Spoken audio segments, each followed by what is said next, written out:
Thank you very much for the presentation. I wanted to ask, when you spoke at Achieving the Dream this year, there was some mention about how in the US context you're getting better use of, or at least when we had conversations around how one could better align government support initiatives to help address these problems.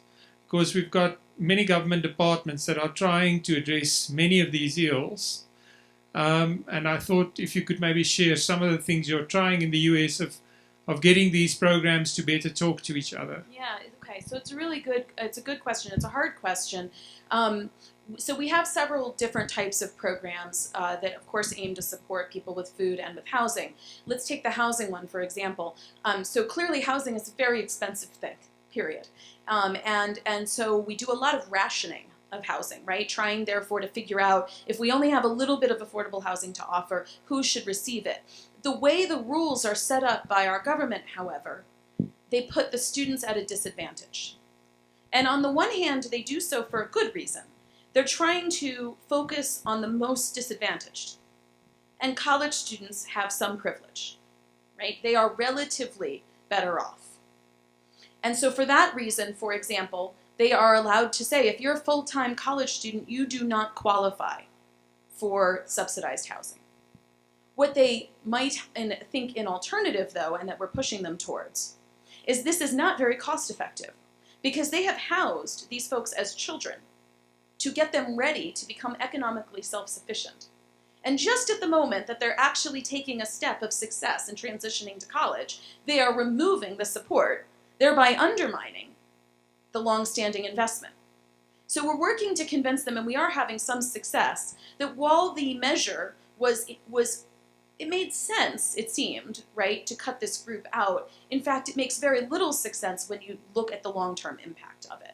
And so, for example, with Kresge Support, we're looking at a program in Tacoma, Washington, where they've taken just an allocation, a small allocation of all the supports that they have for the whole community, and labeled a certain set of them as being for the people enrolled in college.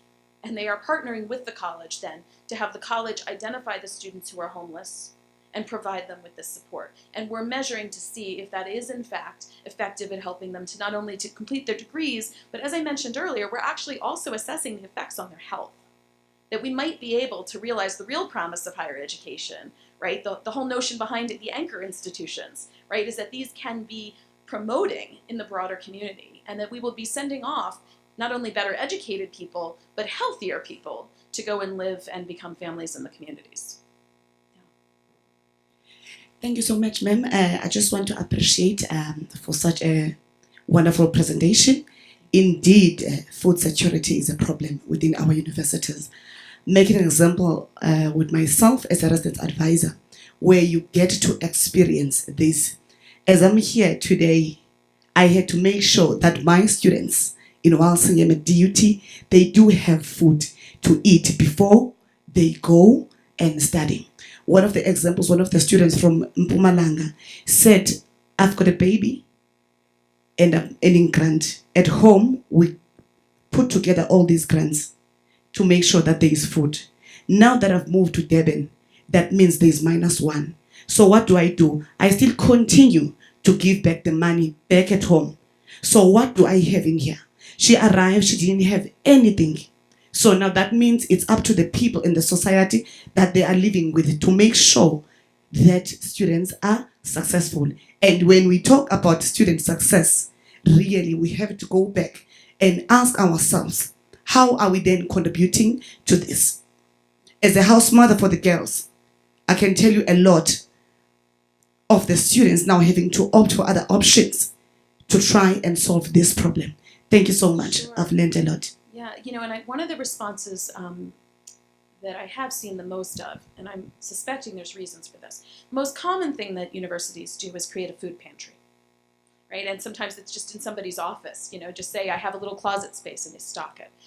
More than 600 of our American colleges and universities now have food pantries. 5 years ago, it was 12, okay? So clearly, this is something that's taking off.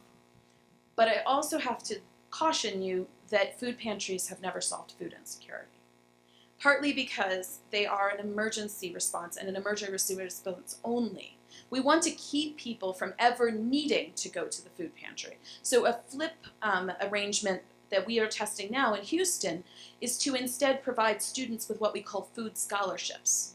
So partnering with our local food bank, instead of stocking the food pantry, the food bank says we designate each student an additional scholarship. It's not money, it is access to our groceries. And we're not saying to the student, if you're in need, come to see us. We're saying to the student, this is part of being in college. Part of getting through to the end of university, reaching the degree, is eating every day. So come and eat, and do so proactively and regularly. And one of the things that's so important about that is it destigmatizes it. It normalizes it. It makes it something that anybody can talk about, and it even uses a fairly elite term like scholarship to make them feel special. If we think large swaths of your students need the food, then perhaps, in addition to giving them a grant, you could find ways to partner with farmers or other producers or holders of food to proactively distribute the food through something as nice as a scholarship. Francis Peterson from the University of the Free State. I just wanted to latch on to your last comment because we often try to say that this is a government issue that needs to be resolved. But I do believe that this is a partnership issue. And the role that private sector and industry should and could play, for me, is quite crucial. So the No Student Hungry project, we have converted that now in a partnership at the University of Free State, working on it in the formation of a capital fund with industry, where we try to boost, say, 80 million, 100 million rand fund, and then capitalize the fund and use a portion of the funds for specifically food insecurity. But I think it is that innovative financial models that we need to explore and then we need to share. So I, in fact, wanted to ask, to what extent are there other models that you engage with business in the private sector to make it not only a government issue, but really an issue for all citizens of the country? So you're very forward-thinking in what you're doing, and what I would say is, and I think I was telling the Kresge folks this is actually where we're headed. So at the Real College Conference that we're having this fall, one of our greatest hopes and plans is to get far more representation from the private sector there. And rather than tell them what we think they should be doing, ask them, once they're informed of the problem, what they think they can do. Because I actually think there will be quite a few innovative ideas brought up that we have not even thought of yet. I'll give you an example again around housing. I learned that my university, when we have visitors come, we offer them, you should stay at this hotel, right? And the hotel gives a reduced rate and a little kickback to the university for them having been that partner. Well, we found out that we could get that little kickback, right, and aggregate those and use those to be able to afford to put the students up when the students are homeless. So I think there's just an enormous number of possibilities here. I would just say that it's a both and. I think there are government responsibilities here and solutions. I think there are private sector solutions. I think that the biggest overarching theme there, though, is that we have to go outside of the typical framework, and that the partnerships that we tend to think about having, they aren't usually these. You know, I'm spending a lot of time introducing a university to its food bank. These folks don't typically know each other, right? And they're not sure that they're supposed to, right? There aren't too many people who went in to become leaders in universities with these advanced degrees and see themselves doing this kind of basic work, right? It doesn't feel sophisticated. I think it actually is very sophisticated. That's my take on it, is that it's hard work, it's very rewarding work, and that it is, if you want students to graduate, it is part of the work. Okay, thank you. My name is Awonge Vabaza from Nelson Mandela University. I'm currently having conflicting ideas right now. It is on my belief that we are, as the institutions of higher learning, we have this vision of a transformed world, of non-racial community. And we always use institutions of higher learnings because they have the most influence to the society.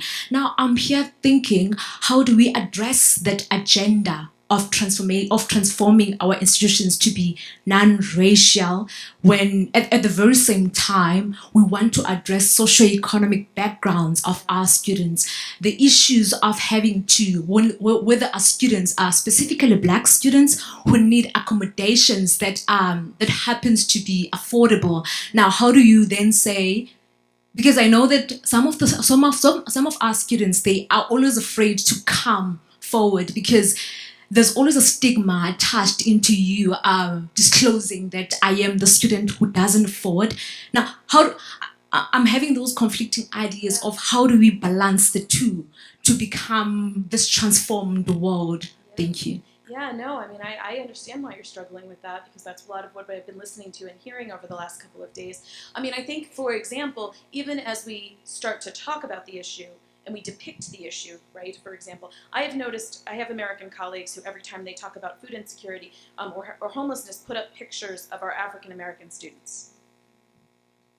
I think that's a mistake. We have a whole lot of white students who are hungry. And I think that what we need to do is to talk about these as basic human needs, and that they are affecting. I mean, there's a reason, and I actually think that the report that I was showing you some data from earlier did a fair good job of saying this. This is affecting first-generation students and not first-generation students. This is affecting people regardless of color. This is probably affecting people regardless of geography, right? And that we're going to have to put that forward, and that we're going to need to be very thoughtful in not only the communication sort of within higher education, but the communication to the student. The normalization, right, and the integration of that culture of caring is what will address that. That is the moment where the students will come forward. And we're seeing that at that college in Texas. They have seen a dramatic increase. Their services used to be accessed between 13 to 15% of their students. 1 year later, having pushed this harder and said broadly to students, there is nothing to be ashamed of, come see us, they're now over a third of their students accessing. And they're actually digging into their data to see if they can better identify who else might need the help and going proactively to them. Not to say, we see you're at risk of non-completion, right? But just to say, we have a lot of resources on this campus and we care about you and we want to make sure you know about them, right? Also, I think that we should probably pay attention to what research and teaching has taught us about similarities between the student and the person offering the services. Okay, so one problem that college is having, and we wrote about this, is that it is staffed entirely by women. The men are not taking up the services in the same way. They do not see themselves necessarily as being comfortable coming to these women, especially these men from Mexican backgrounds, who feel this sense of sort of machismo and pride, and they do not want to come in and tell a woman that they can't feed themselves, right? So it is very important that the staff reflect and even come from the same places that the students come from. And so maybe that is also something to consider, so that you can increase the take-up. One more in back. One question back. I think maybe this is the last question, then we'll break for tea for half an hour. Or actually, there are two people. So how about we'll do this person, that one, and then we'll break for tea. Sure.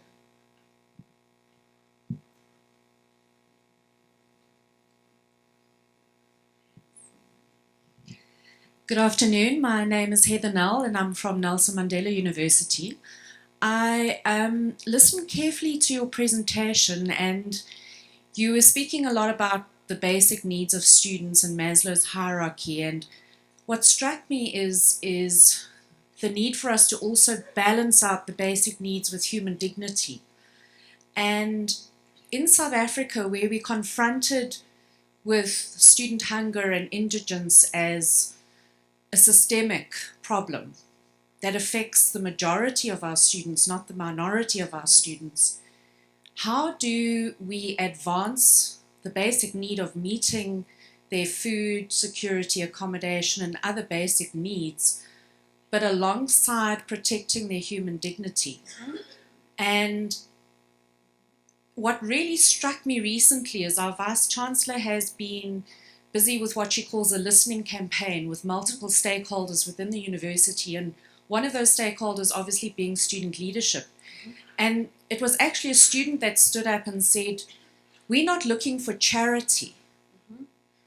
We want to find ways with you as the university to meet our basic needs, but we want to work for it. We want to contribute to it. Just give us a way to earn an income while we're studying so that we can provide for our basic needs, but not in the form of handouts, Sure. because we want our human dignity.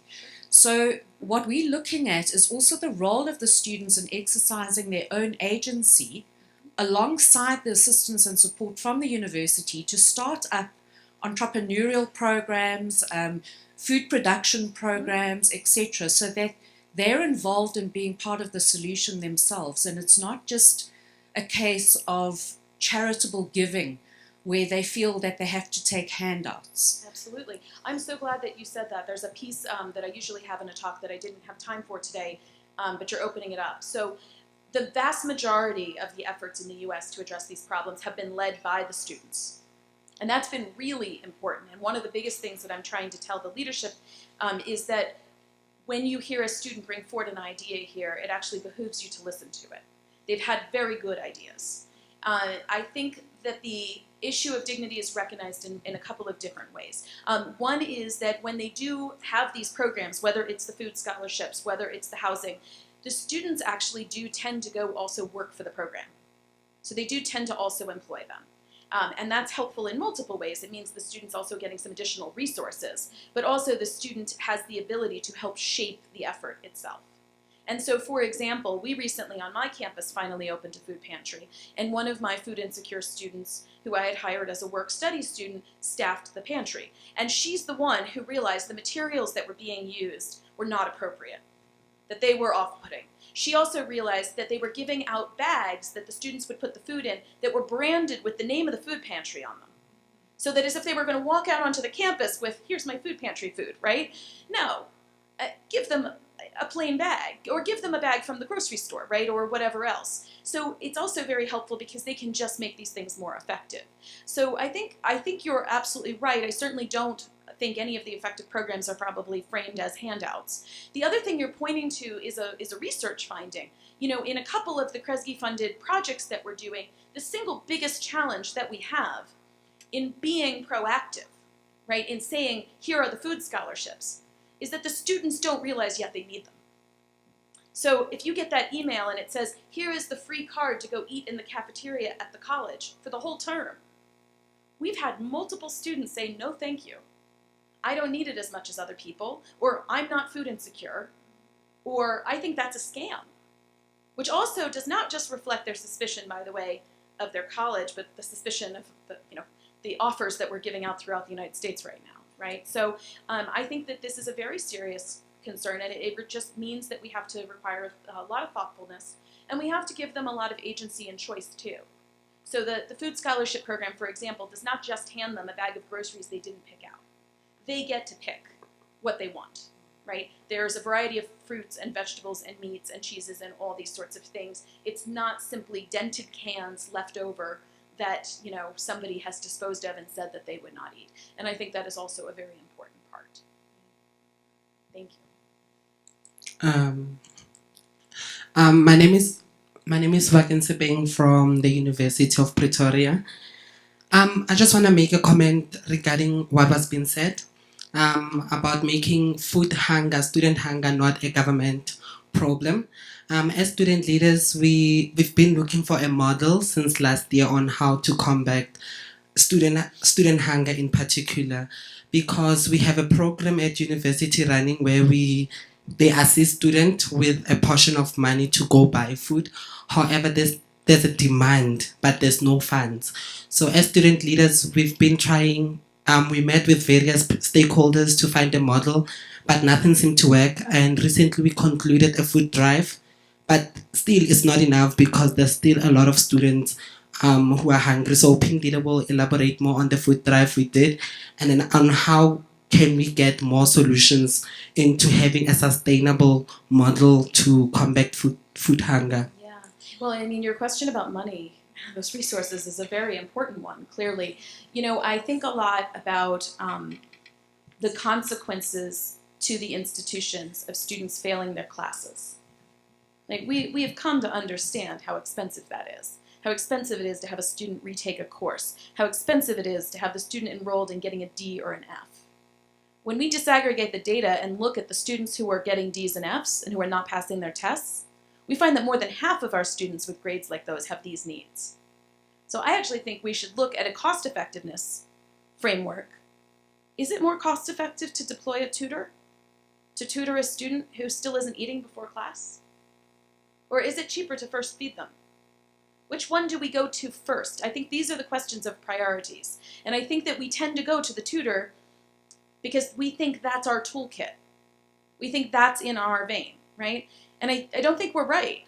So I would think about us looking at the money in those ways. The number one issue with food is obviously distribution. It's not the food itself, right? And you could certainly work to have your students involved in learning how to grow the food and how to produce the food, etc. You still do have to get it to them and get it to them in the right time. Get it to them before it spoils, for example. Get it to them right when they need it and not only in an emergency. But I don't think that it has to be a particularly expensive challenge. I think the housing is obviously a very expensive challenge. And I think depending on the size of the campus, partnerships may also help because scale and numbers can also assist you. But I'm very glad to hear about the efforts just having visited yesterday.